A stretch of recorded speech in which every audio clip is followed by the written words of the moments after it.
Each year, Microsoft Research hosts hundreds of influential speakers from around the world, including leading scientists, renowned experts in technology, book authors, and leading academics, and makes videos of these lectures freely available.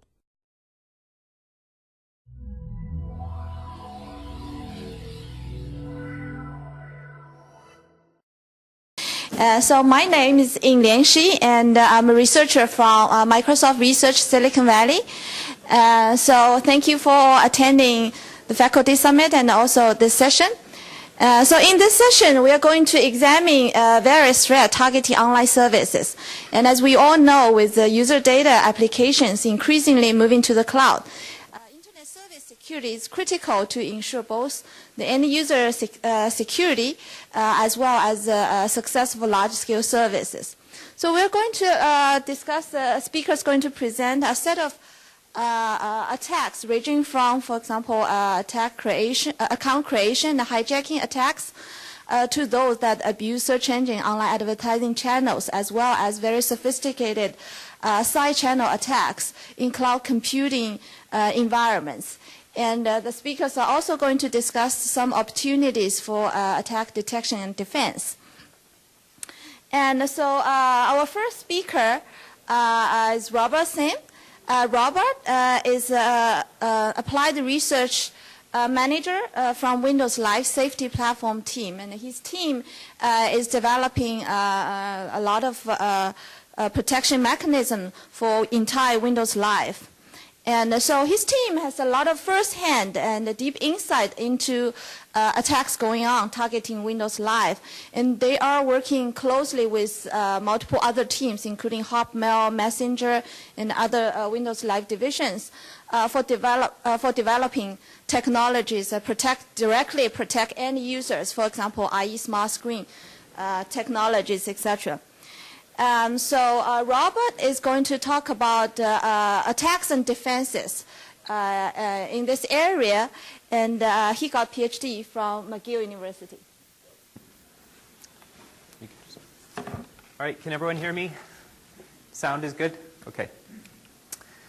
So thanks very much for the introduction, Yinglian. I think she described what we do reasonably well.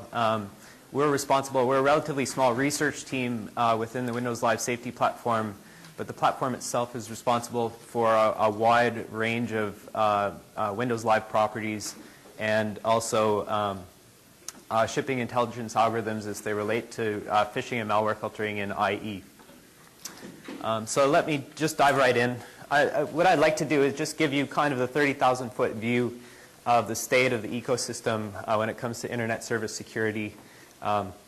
I'll talk a little bit about defenses and trends, but really it's just to give you a sense of how we're thinking about the problem space and what's happening out there. So here are some numbers that should make your head spin. These are annual numbers, these are estimates, but we think that there's about 93 trillion spam messages sent annually, including 3 trillion malware attachments, and those result in about 2.1 billion malware downloads.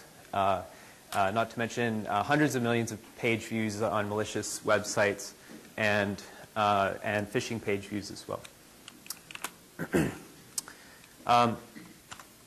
One of my slides is hidden. Excuse me. Oh. I'm looking at a different deck, excuse me. Okay. And these numbers hit closer to home as well. Just in the last month, we saw LinkedIn leaked 6.5 million passwords to the internet. eHarmony was compromised. Last.fm. The day I posted these slides, Yahoo disclosed a breach of 450,000 accounts. And the list goes on. Sony, Gawker, Zappos. So this has been a serious problem for the industry as a whole. Let me back up. My slides are out of order. This is probably my fault. So the big number, actually, the one that worries us most, is that roughly 500,000 accounts per day have their credentials stolen across the industry. And this affects everybody, every major internet service. I'm not speaking specifically about Windows Live, but all of the major providers. And this is very, very painful for users. The vast majority of compromised cases result in spam being sent to their contacts. And so the user is, first of all, embarrassed and then they have to jump through some very painful hoops to recover their account. They need to remember their secret question, secret answer. They need to remember the birth date that they probably lied about when they registered for the service, things like this. So why compromise? This is a relatively new problem in the spam domain. It started about 2008, where it became a real trend, a real concern for us. And largely it comes from just better spam filtering. It's less cost effective today to create hundreds of thousands or millions of spam accounts and use them to get URLs into the users' inboxes. So instead, attackers will hijack reputation. They'll take over a user's account and then take advantage of the social network and the good reputation of the account to get spam into the inbox. On top of that, there's across the whole industry, there's been an increase, a dramatic increase in the stored value in an inbox. The inbox is kind of the key location for sending password resets from a variety of high-value services. There are receipts and so on stored in the inbox. So if you can gain control of someone's account, you have the opportunity to use their email account as a leaping off point to engage in much higher value attacks. So I'll talk a little bit about the attackers themselves, and then we can start to talk a little bit about how we contend with the problem and some of the trends that we're seeing. So generally speaking, attackers come from a wide range of personalities or personas. And the ones that we're most concerned about are black hats, actually, at least in the context of service abuse. Script kiddies are a nuisance. There are many of them. They download toolkits. They have very little or limited technical expertise, no business acumen at all. They cause pain, but not very much pain. Black hats, on the other hand, are professional criminals. It's organized crime, basically. They have a lot of business sense. They have R&D resources, technical expertise, and they take advantage of services provided by gray hats, which are ostensibly legitimate services in many cases, not always, or quasi-legitimate services. Gray hats are not necessarily breaking the law with the services they provide. A good example is CAPTCHA solving services that you can find on places like freelance.com. So there's this evolving kind of infrastructure of serious criminals and support infrastructure that helps them. And at the far end are kind of the groups that tend to make the news. They're small in number. They can be technically sophisticated, but the scale and scope of the damage they do against specific internet services tends to be limited, with the exception possibly of corporate espionage and state-sponsored attacks that are mainly geared at disrupting specific business interests.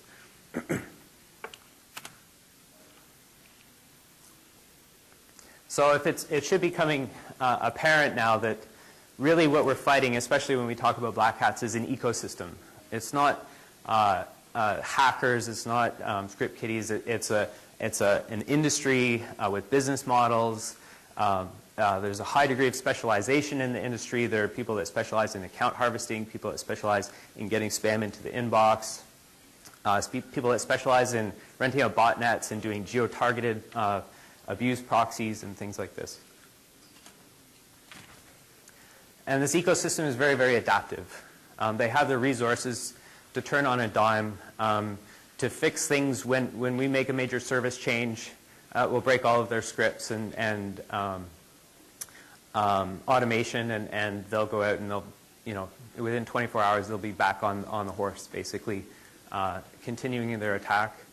In the last few years, we've seen a fair amount of consolidation and trend towards criminal, what do I call it, crimeware as a service.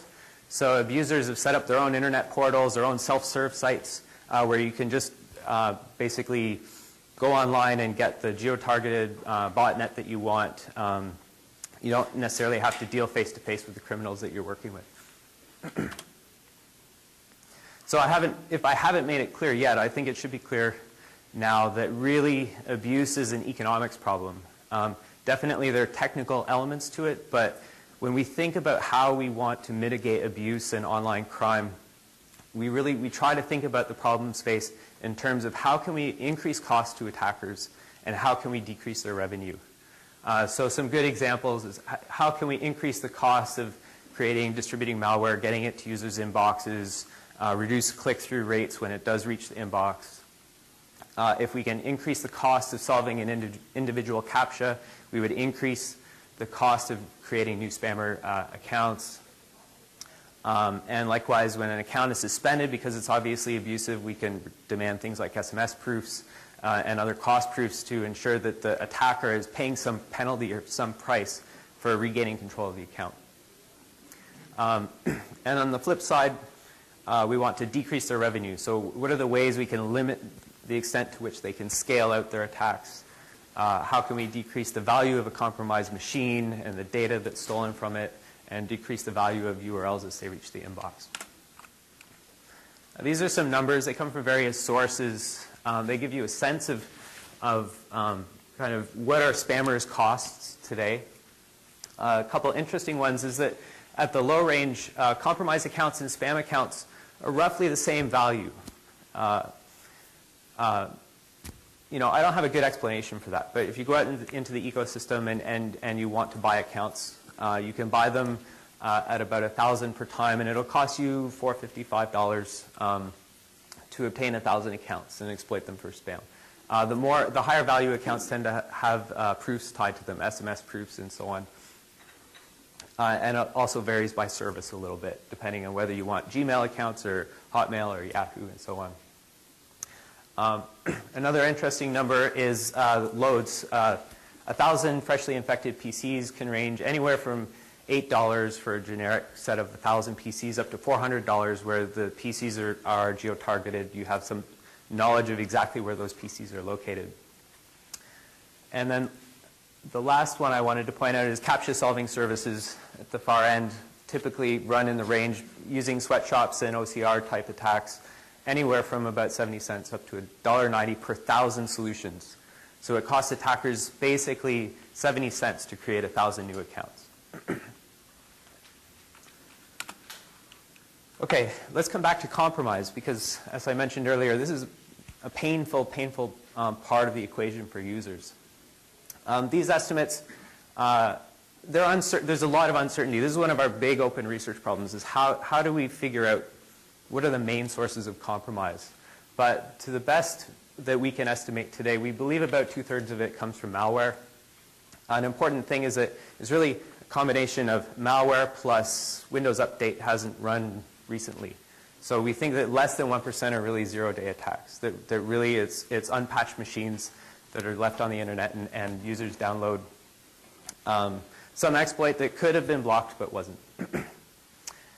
About 20% is some combination of unsecured third-party websites, so SQL injection attacks like the Yahoo breach, and then password reuse. And we saw from the Sony and Gawker attacks, I think it was in the range of, at the low end it was 25%, at the high end it was 60% of users were reusing passwords between the multiple sites that were compromised in the Gawker case. So again, this is an ongoing concern, especially for a first party, because we could have, you know, bulletproof security, but if the whole ecosystem is insecure, then all of that password reuse impacts us and our users.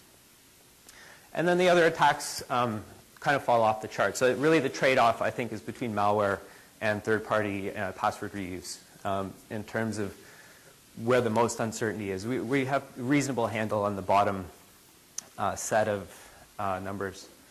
And I can get up and you can say, well, of course, you're Microsoft, you're going to say first-party exploits are not a problem. But we really believe that's the case. Like, you know, as I mentioned earlier, compromise is equal opportunity. It's impacting everyone.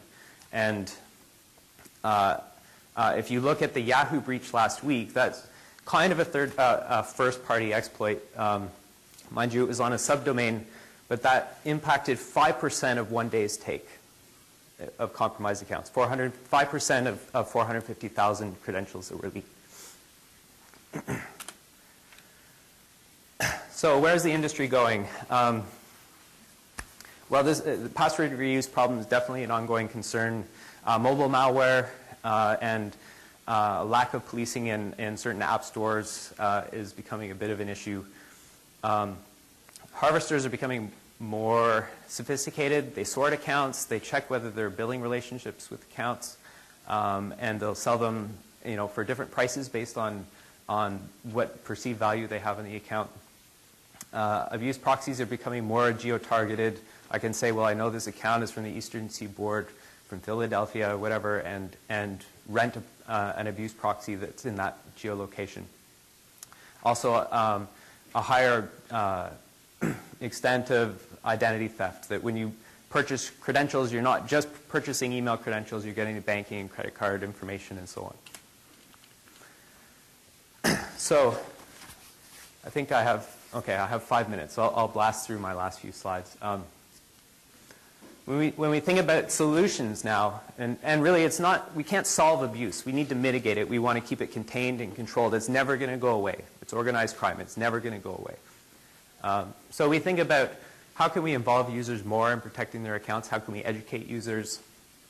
Definitely we can take some obvious steps like banning common passwords, use two-factor authentication when users travel. We can use smarter antivirus solutions and build better URL reputation systems to block malware from reaching users' boxes. And behind that, develop our machine learning capabilities. What can we do in terms of modeling abuse behind the scenes and use that to inform user decisions? I want to give one good example where we've really, I think, done a great job in containing especially the malware problem. And that's the work we did in IE9 on rethinking security dialogues. So when you download, really, IE9 Smart Screen includes this feature called application reputation. And when you download a binary from the internet, we check, is this Flash? Is this a binary that's familiar, that lots of users download, it's safe to download? If it's safe, the download process is smooth. There's no spurious dialogue. Are you sure you want to run this? This came from outside source. And about 9 times out of 10, that's the case. The binary is totally safe, trusted. We let it through. In the 10% of the cases, we get this dialogue. This executable is not downloaded commonly, could harm your machine. And your options are to delete or take additional actions. And if you click actions, you get these wonderful choices. Don't run the program or delete the program. And I love this dialogue. It's great. And if you're really, really determined to run it, you click more options and there's an option to run it. But we've really made the case to the user that you're taking a risk now. This is a real risk. This isn't like just clicking through, okay. I know I get this dialogue all the time. I'm not going to. I'm going to run it anyways. So from an intelligence perspective, we've kind of flipped the problem on its head and said, let's identify the good stuff. What are the good things that users download? How can we build reputation about them? We get significantly fewer warnings, and they're very highly targeted. And for a typical user, they might get 2 of these warnings per year. And when we look at the binaries that are later determined to be malware, later caught by AV, 95% of the time, the users are making the right decision. So imagine we've mitigated the malware, the download problem. We've reduced the effectiveness of an attack by 95%. That's really, really profound. And I think we should, as an industry, we should continue to push in this direction. Okay, I'm almost out of time. I want to talk a tiny bit about machine learning. Those of you that work in machine learning would look at this ROC curve and think, wow, like the area under the curve is fantastic. This is really great separation of positive and negative. This is a prototype for detecting abusive accounts. But our tolerance for false positives is extremely low. Right? We can't have a 1% false positive rate on half a billion users. That would just not work. So we live very much at the very left-hand end of the curve, trying to identify as much abuse as we can while keeping the false positive rate as close to 0 as possible. Some open problems for the community. Really, the center one is the big one that we try to tackle every day. It's almost all of these abuse problems across the whole spectrum, like whether the user is solving a HIP or sending an email or creating an account. What's the probability that this event is malicious, given all the signals that we can collect about the event? And really, there's some common way of thinking about these problems, at least from an intelligence perspective, that we can apply, and great tools, and certainly big data has been very useful to us in this space. There are definitely challenges. Attackers are very highly distributed. We need to scale out to handle hundreds of millions of billions of requests. Our labels are not always super crisp, and we have very, very low tolerance for false positives.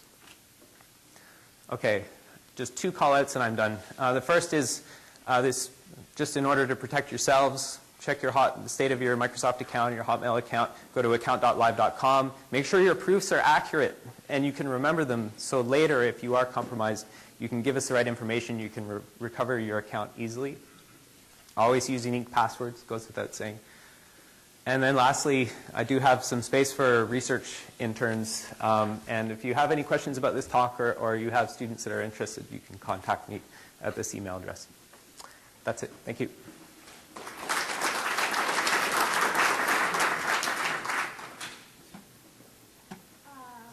Let's have a few minutes to hand over the couple questions. Is there a nice summary or survey of these kind of topics you recommend? That's a good question. Off the top of my head, no. There's a handful of talks. Mike Hearn at Google gave an interesting talk earlier this year. And if you just search for Mike Hearn Google, I think you'll find it. It's a videotaped talk, and it's very similar in this. It's speaking about the state of compromise and how Google is addressing the problem.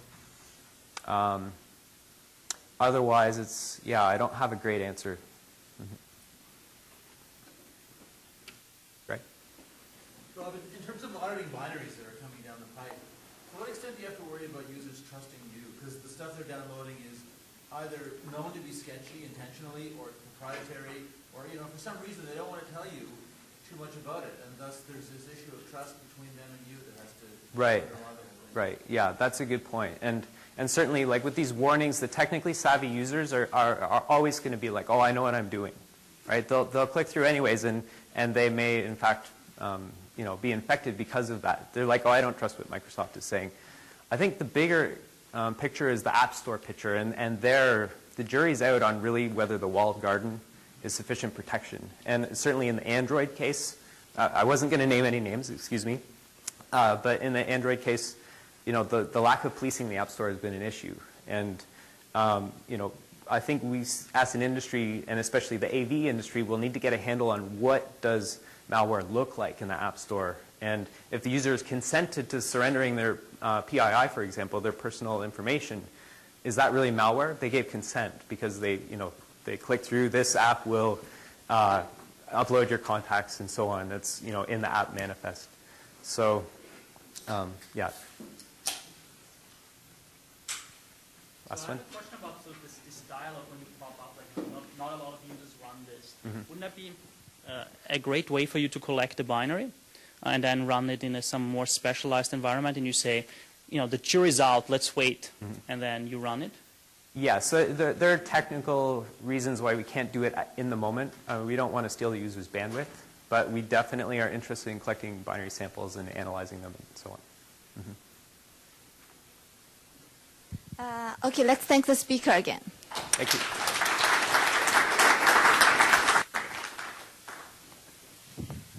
So our second speaker is Mike Ryder. Mike is Lawrence M. Slifkin Distinguished Professor from UNC Chapel Hill. And before he joined UNC, Mike was a director of secure systems research at Bell Labs and later a professor at the CS and ECE department of Carnegie Mellon University. Mike got his PhD from Cornell, and today he's going to talk about the sophisticated side channel attacks happening in the cloud. Great, thanks. Can everyone hear me? Great. So Rob's talk was very much about classes of attacks that are occurring at massive scale today. I'm going to be talking about something that's a bit more speculative than that, but nonetheless is something that's been casting a shadow over the sprint to cloud computing and in terms of the possibility of a type of attack that might sort of scare some people away from it, let's put it that way. If you aren't in the security community, you may not have heard of these things called side channel attacks. I'll try to describe to you what these are at a very high level and give you a sense for where things stand as you know, in terms of the current state of the art. I want to say I'm going to give you good news and bad news. I know that when someone offers me that choice, I always say, give me the bad news first. And so that's what I'm going to do, is I'm going to start with the bad news. So first, what is a side channel? This is a method for extracting information from a computation based on its implementation, despite the fact that the implementation may completely adhere to the design of the algorithm, and in fact that the design is correct. Oftentimes, these kinds of attacks are conducted to try to extract a cryptographic key from some place that it shouldn't be extracted from. That's not the only thing you can do with them, but it's a very common type of attack, and that's something we'll talk about here today. Now, in particular, and of most interest in the context of cloud computing, there's a class of side channel attacks called access-driven side channel attacks. The idea here is that the attacker runs a program on the system that is performing, say, a cryptographic operation of interest. And the basic idea is to observe, you use your beachhead on the machine, the attacker's beachhead on the machine, to observe the computation's effects, the cryptographic computation's effects, and then try to use that information to extract the key. And recently, most attacks or most progress in this space is focused on what are called asynchronous attacks, where you don't need specific timing associated with when the operation was launched. You don't need to be able to start it at a particular moment and know exactly when you started it, that is the cryptographic computation. But rather you just get asynchronous access to the system as the cryptographic computation is going on, and then you glean information from that. This has been demonstrated in the context of simultaneous multi-threaded systems. Consequently, they aren't, SMT is not employed typically in cloud deployments. And oftentimes they leverage the ability to game the OS scheduler in non-virtualized environments. We're going to talk about the difficulties of doing this, an analogous sort of thing in virtualized environments. I want to say that to this point, no one has really shown how to do this in a virtualized SMP setting, which is the one that we care about most for cloud, as it relates to cloud issues. Okay. So I just want to remind you, or give you the picture of a CPU cache. You're going to see this picture on almost every one of my slides, so I thought I might as well explain it. What I have here is a four-way set associative cache with cache sets indicated in each column. Each cache set consisting of multiple cache lines, in this case 4. And of course, the way the caches work is that when a physical address is emitted for retrieval, the cache is checked first by mapping the physical address to a cache set and then looking in there to see whether or not you have the data already. And of course, if you don't, then you have to go get it. So that's, I just wanted to sort of give you that picture because we're going to be seeing a lot of this. Now, a very common trick in the context of side channel attacks that make use of caches is something called a prime probe protocol, not our invention. This is something that's done quite a bit, and I don't know why that graphic changed. That's not the graphic that I put in the slides. But this is the attacker who's conducting a prime protocol, essentially by filling up the cache with his own data and going away. Then something happens. He waits for a while, called that we're going to refer to as the prime probe interval, during which something else runs and accesses things, brings other things into cache, evicting the attacker's data. And then subsequently the attacker comes back and starts timing the amount of time it takes to retrieve data out of retrieve the same data that they initially loaded into the cache. And what's going to happen here is that the attacker goes through the cache. He will get to see what was evicted, or what cache sets data was evicted from, by looking at the amount of time it takes to retrieve all the data that should have been there had it not been evicted. Okay? And so by doing this, by walking through the cache, you can get a sense for what happened while he was gone. And it might seem a bit surprising, but you can then leverage this, this basic approach to learn information about, for example, a cryptographic key that was being used. So that's the basic idea of what this prime probe protocol is all about. Now, this has been studied quite a bit in the context of non-virtualized settings.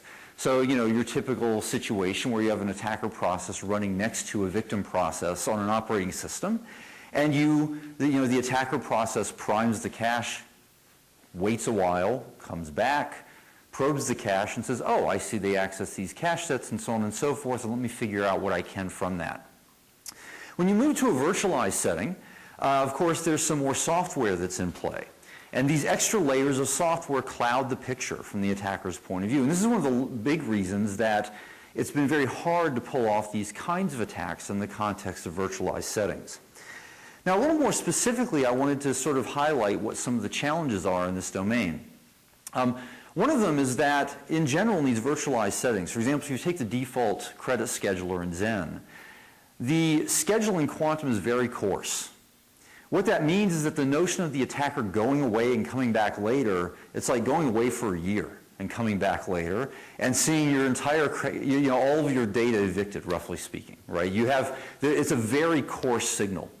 And it doesn't permit very many observations, for example, a crypto operation, if at all, right? So you have to figure out, is a cryptographic operation indicated in the cache, and how do I get any information from the fact that virtually everything I had put in there is now evicted, okay? Because a lot of things could have run in that time. So that's one challenge that is a real problem in this domain. A second problem is that in these virtualized settings, virtualized SMP settings, there are a number of sources of cache noise. And there's no way in the short amount of time I have here that I can go through all these different sources and how to deal with them. But everything from power saving, turning off CPUs or cores when they're not being used, to of course the hypervisor and DOM0 getting in the way. These are the extra software layers I'm talking about. One that we're going to come back to later is DOM0, which is an administrative domain. And again, this is not the graphic I had for it, but it'll do. So this is the DOM0. So DOM0 is basically an administrative domain that takes care of various things on the platform. And when it gets control, of course, it can run through and completely mess up your cache. And this isn't going to show anything about the cryptographic operation that the victim virtual machine was doing. And so when the probe comes back and looks through, it sees a lot of noise from DOM0 and really doesn't know what to do from that. Okay. Another challenge here is the problem of core migration. And what I mean by that is if you have your attacker that primes the cache and then goes away, right, waiting for the victim, ideally what happens is here comes the victim, again, new graphic for the victim, and the victim does its thing, leaves its marks in the cache, goes away, and the attacker gets to come back and look and see what happens, right? This is what the attacker is hoping for. Well, what really happens in these SMP environments, of course, is that sometimes, right, the attacker will back out, and here will come DOM0, just migrate over and mess up his cache, then he leaves. And now when the attacker comes back, of course, he sees something that doesn't involve the cryptographic operation at all. And so it's important in terms of inferring any information about a cryptographic key that you even be able to recognize when there's a signal in there at all. So another one of these challenges. Now, in the amount of time I have, there's really no way I can describe to you all the different steps one has to take to get through all these. But I did want to just give you the 30,000-foot view of how we've been able to make progress on this problem. So it involves multiple different ingredients. One of them involves gaming the Xen scheduler to be able to interrupt the victim with sufficient frequency so that we're not bound by this 30 millisecond interval, the scheduling quantum, in terms of being able to observe what the victim's doing. So we're able to shrink that time quite a bit by gaming the Xen scheduler. A second ingredient is coming up with ways of classifying cache pattern observations. First individually and then in a sequence. So we use standard machine learning techniques, support vector machines, hidden Markov models, things like this, to be able to interpret whether or not an observation we see out of the cache is in fact useful for learning something about the key of a victim. And then subsequently looking at the sequence and then extracting information out of the sequence to try to indicate, in this particular case, what a secret exponent of a modular exponentiation operation is. Now the reason we focus on that, of course, is that if you know cryptography, you know that that particular operation is something that's very fundamental in many cryptographic algorithms of a public key variety. And so we've been targeting those kinds of operations here. This process of classifying cache pattern observations yields a collection of what we call execution fragments, which you can almost think of as little snippets of the exponentiation operation, and each one being a conjecture of what the bits of the exponent, the big secret we're after, might be in that window in which we saw it. Now again, because we have an asynchronous attack here, we don't really know where in the window, where in that exponent that might fall, but we have some small snippet of a possible exponent. And then what we do is we apply customized sequence reconstruction algorithms to try to piece all of these together. It's very much like sequence reconstruction in a bioinformatics sense, where you start with some very small snippets of a very long sequence, and you try to line them up in the best way you can and figure out what the key is at that point. That gives us something we call a key template, which still has a lot of errors, and then from there we just have to exhaustively search the remaining key possibilities. One thing I wanted to tell you about is an experiment that we have done to show that this can work. What we did is we attacked the implementation of Elgamal decryption, in particular in libgcrypt version 1.5. If you're not familiar with Elgamal decryption, don't worry about it. It's just we're after the secret exponent again. And we utilized, in this case, the instruction cache using Zen 4.0. And if you're familiar with the distinction between work-conserving and non-work-conserving scheduling, we did this on a work-conserving scheduler. We've also done it on a non-work-conserving scheduler, but it takes longer. Okay. Now, in this particular case, we were attacking what is, by today's standards, a ridiculously, stupidly strong key, a 4,096-bit Elgamal modulus, which, I think, to a first approximation, by today's standards, would take until the heat death of the universe to crack, something like this. The private exponent was 457 bits, and what we did is we set up the victim to repeatedly perform decryptions as if they could be triggered by the attacker. And for example, if it was a web server, the victim was a web server, if the attacker could send queries to the web server to cause it to do these decryptions over and over again. This is really not fundamental to the attack. This is just something to speed it up. If again, we've implemented the classifiers on the cache patterns to filter out readings that don't reflect the key. And there are many readings that still don't reflect the key, but this just allowed us to make progress on the attack faster. It took us about 30 million prime probe trials over the course of 6 hours in this setup.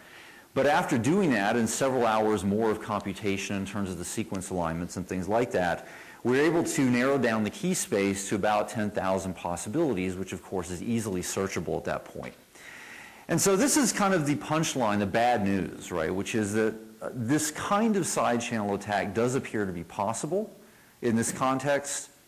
And unfortunately, it sort of affirms a fear that many people have had about the move to cloud computing, that these virtualized SMP environments still permit this kind of information to be extracted.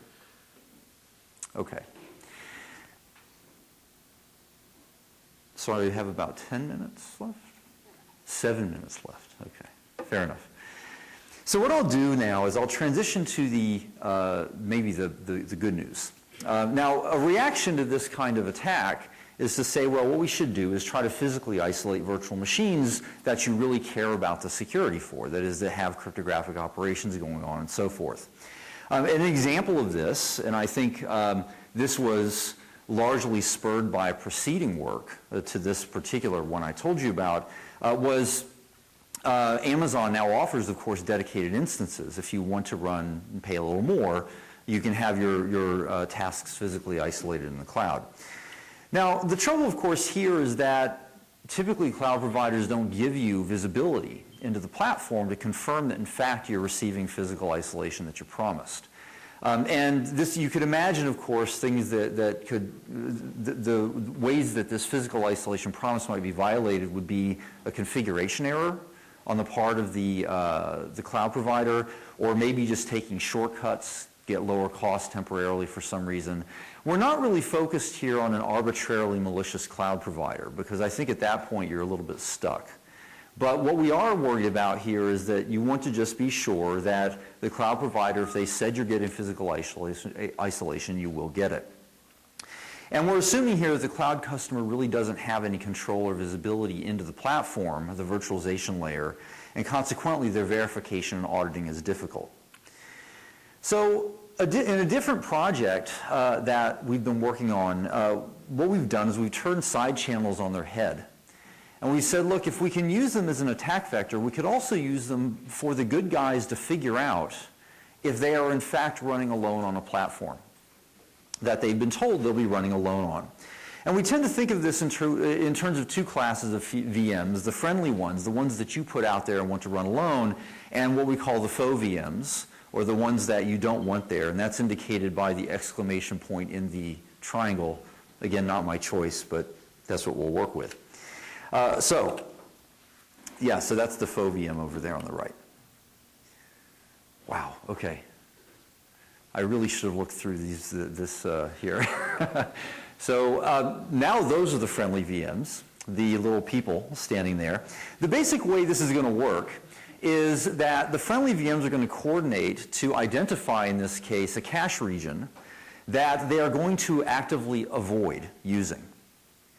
And the reason they're going to do that is because they're going to periodically look in there and see if there has been any activity, because if there has been, it wasn't one of them, okay? And if it wasn't one of them, they need to figure out what's going on, okay? So that's the basic problem. So here what we have is we have the system running. Oh my, okay. We have the system running. They're using the cache, but you'll notice nothing ever flashed in here, okay? So they're actively avoiding that cache region. So, okay, so to get this kind of thing to work, there's a few things that we had to do, and in the interest of time, I'm going to blow through this very fast. One of them is that, well, how do you actually avoid part of your cache? Well, in the case, we were working with PVM, Zen PVM in this case, and what we do is we essentially remap memory to avoid the part of the cache that we decide, so the friendlies don't mess up the part of the cache they're avoiding. So the way that works, roughly speaking, is there's a mapping in Zen from pseudo-physical pages, which is the abstraction exported to the VMs down to physical pages. And PVM gives you enough visibility into that mapping to understand when you have a physical memory configuration that would walk on the part of the cache you're trying to avoid. So what you now do is you remap things. You move things around so that you no longer touch the part of the cache that you want to avoid. I'm just going to skip through the details of this in the interest of time. There's a nice, basically you copy the data out of where you need to avoid to somewhere else that you set up in advance, and then you set things up so that you aren't going to touch that part of the cache anymore. So this is what the friendlies are going to do to avoid the part of the cache they've decided to use. The second thing that happens, remember this is our new DOM0 symbol, is that one thing that we have to deal with in this case is that DOM0 itself we can't change DOM0 to not use the part of the cache that the friendlies decide to avoid, right? We can't change the platform. So it can come through and, okay, this is completely messed up. It can come through and walk all over the part of the cache that the friendlies are trying to avoid. And it means that when you get these probe results out of that part of the cache, you have some degree of confusion as to whether that's actually a faux or whether that's just DOM0 and maybe the hypervisor and other things going on that should be there.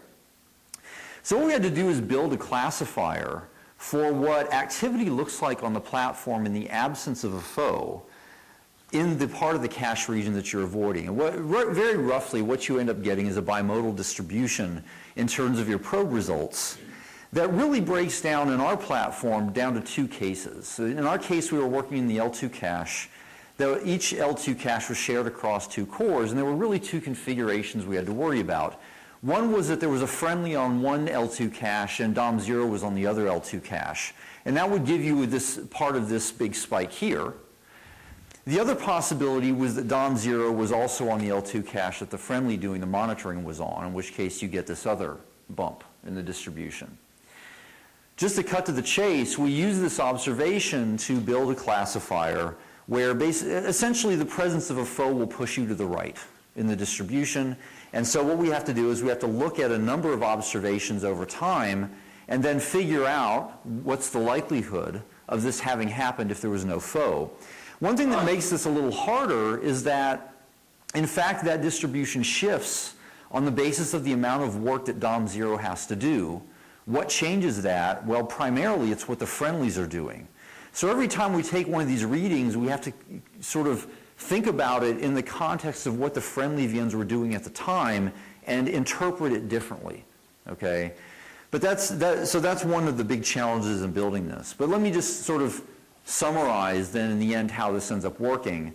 What we do is we declare the cache region to avoid. We hand off monitoring responsibilities to one of the VMs. This VM, which is now the monitor, will watch for activity using a prime probe protocol here and interpret the results in light of what it sees and then hands off responsibility to another friendly VM. And again, the reason in that first step, a part that wasn't shown here was that the friendlies avoided or remapped their memory to avoid that part of the cache so they could use it for monitoring. Okay. So anyway, it sort of works, well, it works pretty well actually, but I've been told with a big large sign to wrap up, so I'm wrapping up quickly. The bad news, which is the first thing I told you about, was that again, cross-VM side channels do appear to be possible in virtualized SMP environments. The good news, however, is that by turning side channels on their head, we can essentially use them to confirm that VMs, friendly VMs, are physically isolated from one another if you're willing to pay the costs in the context of cloud computing for physical isolation. Okay, thank you.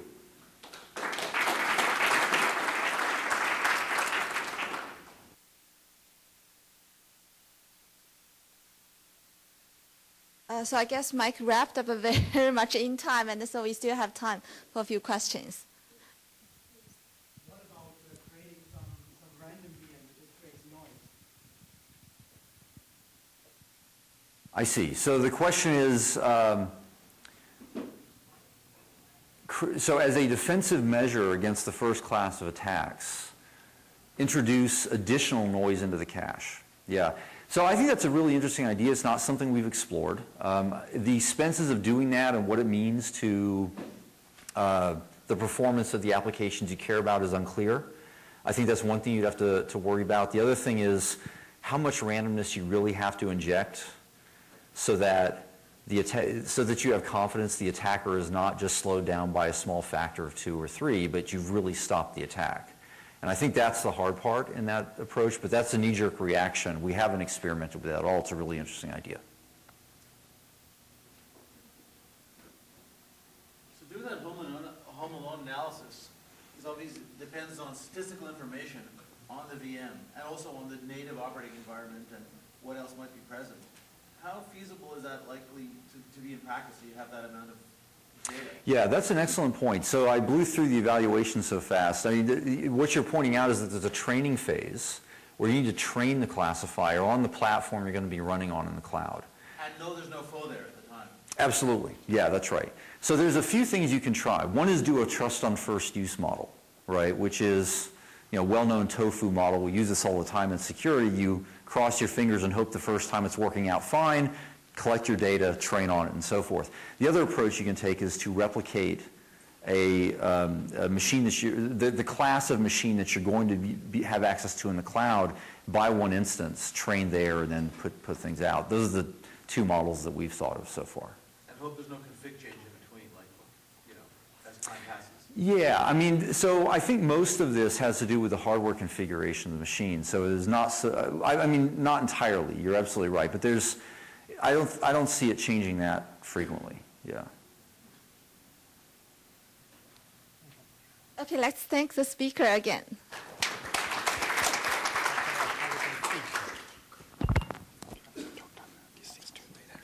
So our final speaker is Xiaofeng Wang. He's an associate professor from School of Informatics and Computing from Indiana University, Bloomington. Xiaofeng currently is serving as the director of IU Center for Security Informatics. And he got his PhD from the ECE department of Carnegie Mellon University.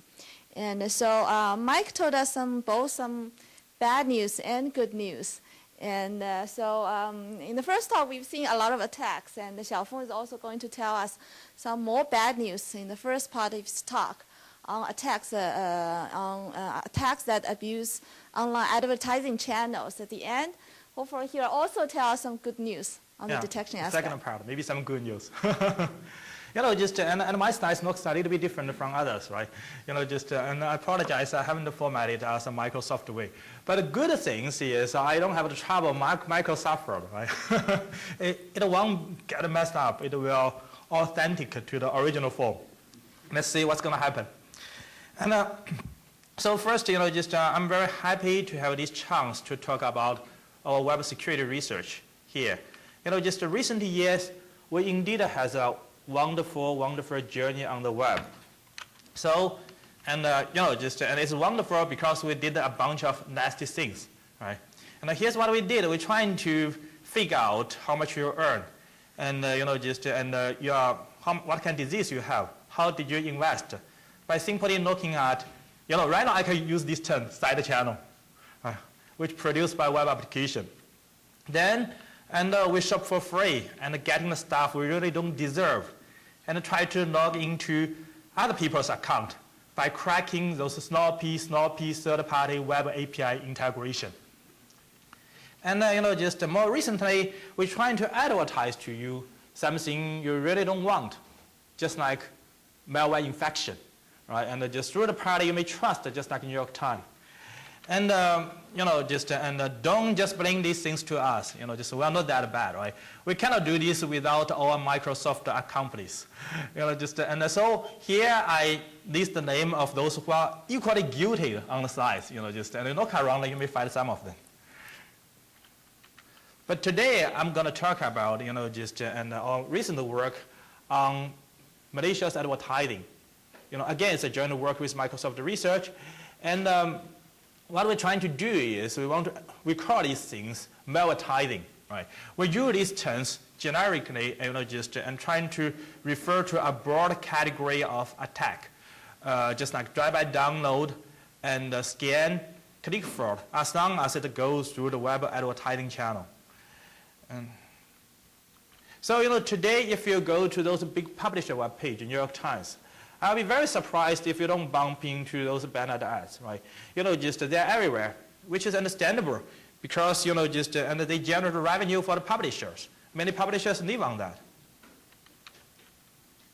But given the important roles those the web advertising play in the web ecosystem, you know, it comes with little surprise, you know, just and the people spend a lot of effort there, make it more effective, right?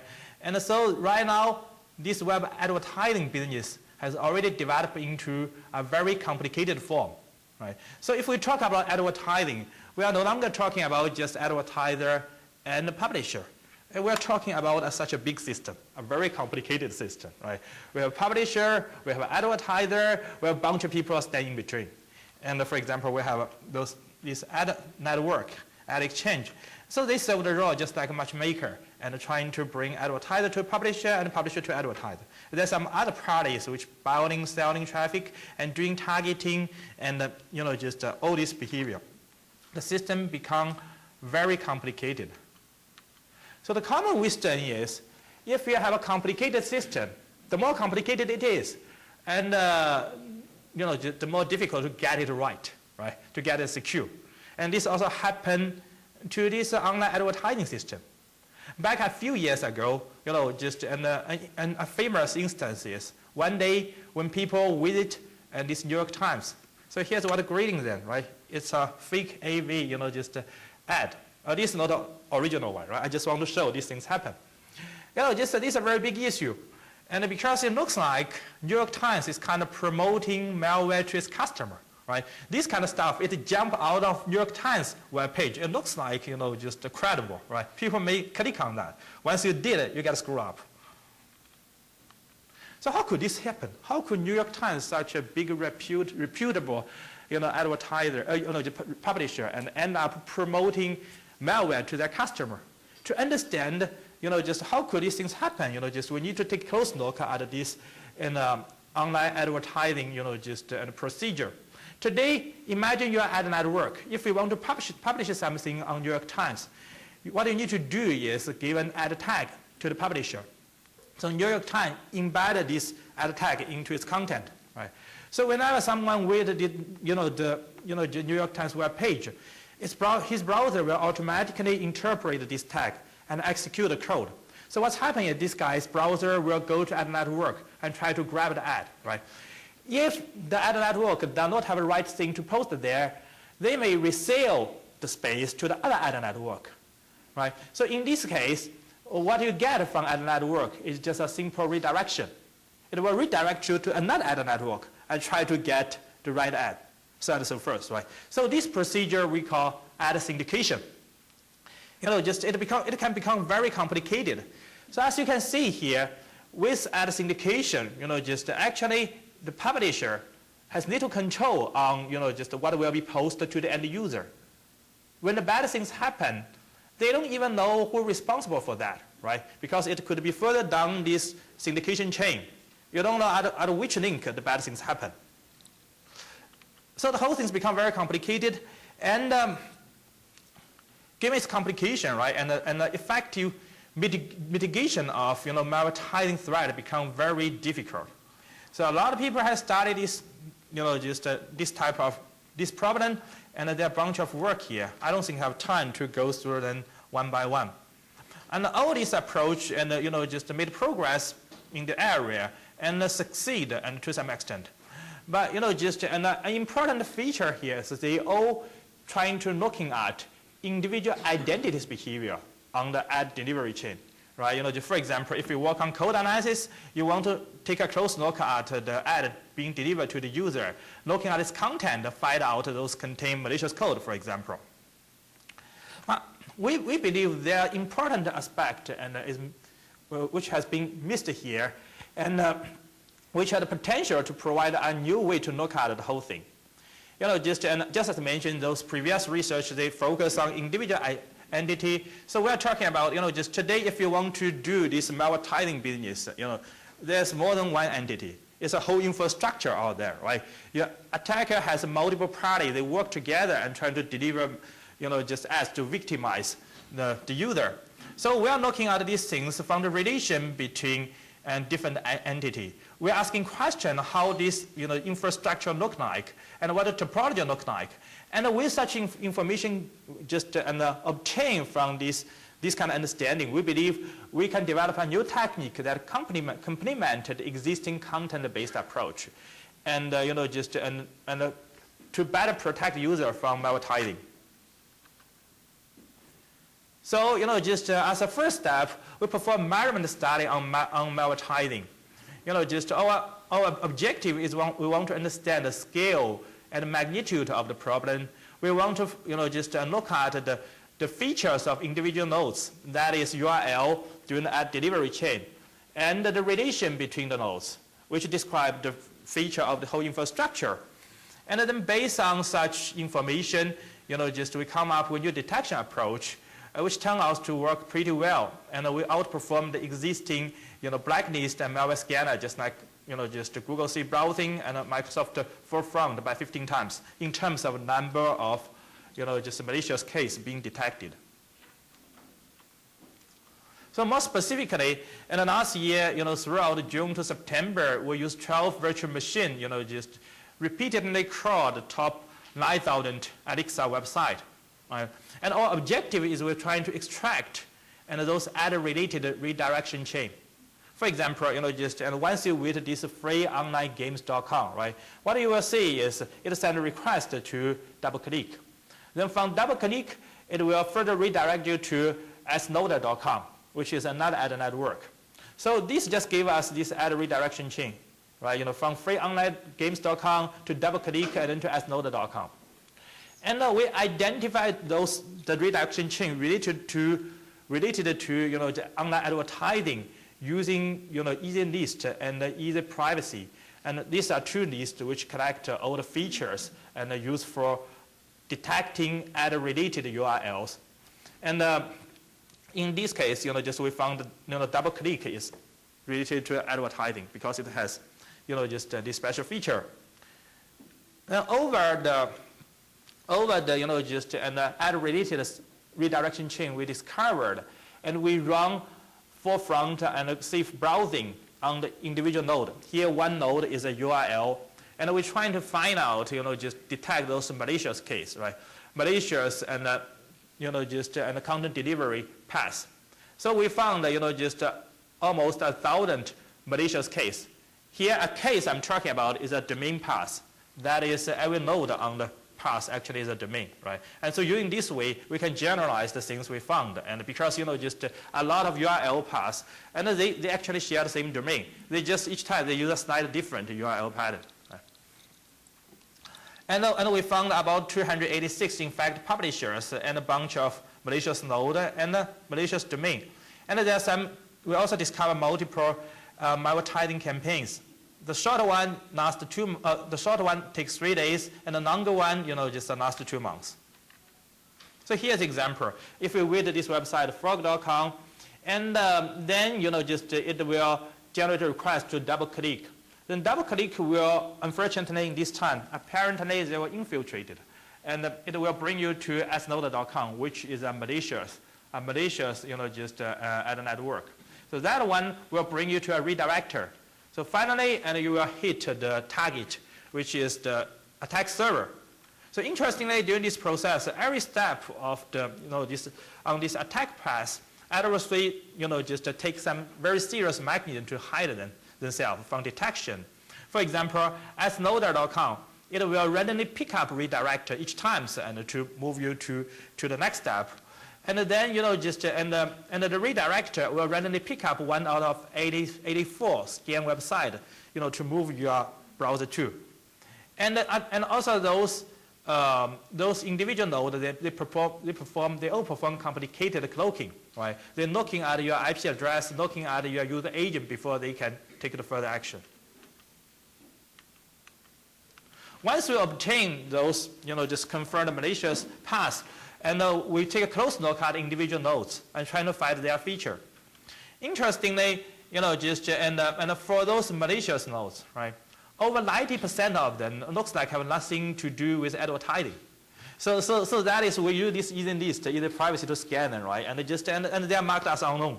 Right. We'll look at the legitimate nodes, and just at least the nodes we don't find any problem, just from. And just only less than 80% of them, just seems had nothing to do with advertising. And in other words, just over 92% of them, just very much related to ads, right? And also look at their whois information, just for malicious domain, over 70% of them, just register within 1 year and expire in 1 year, which is understandable because, just an attacker, they want to keep their cost down, right? If you register short period of times, and the cost could be lower. Well, legitimate ones take longer time. Then we, just like many other web-based attack, and they use this free domain .co.cc, and they have the URL pattern. But all these are the features we get from a single node, a single URL, right? And they are interesting. But if we want to use all these features for detection, it turns out to be not very effective. It simply costs too much for storage. So that means we cannot just focus on individual entity. We need to go beyond that. We need to look at a relation between those entities, right? So we quickly look at the relation between those malicious pairs. So we're talking about those neighboring nodes, right? And just interestingly, and we first count their frequency in the training data set. Interestingly, and for those appear frequently, let's see, 11 times at very least. And then, and most of them are good one, right? And well, for those appear, just not very frequent, once or twice, and many of them actually are malicious.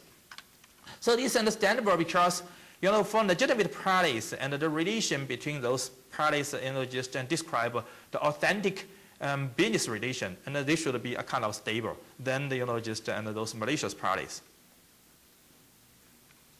Also, just as observed in previous research, and for the malicious content delivery paths, they are significantly longer than the legitimate one, right? The most amazing things we observe is in some case when you hit the malware hiding case, right? Without doing any clicking, we didn't do any clicking. The whole thing is just going on, by just 8 to 9 hops. So it automatically brings us across, just 9 URLs. It's kind of shocking. Well, for legitimate case, it is, pretty moderate, 1 or 2, and maximize, 4. And at syndication, indeed a big issue, over 60% caused by this problem. And the bad guys, they tend to stay together, right? So this is what we observe, you're looking at we're starting from those confirmed malicious nodes. That is the ones detected by safe browsing and forefront. Then we look at their neighborhood, and typically within 4 hops, and those nodes, it looks very suspicious, and because they also sitting on a lot of other confirmed malicious, the content delivery paths.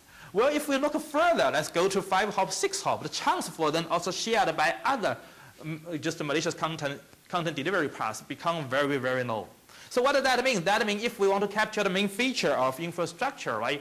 And we don't need to look at the whole path, which is too complicated. Maybe only need to look at a short sequence with 3 or 4 nodes. It's good enough to capture, and many malware-tied infrastructure. At least, according to all the data we gathered, we do have this feeling. So what we did is, we're using this idea and a short sequence, we come up with a new detection approach. The approach is very simple, straightforward, but it performs surprisingly well.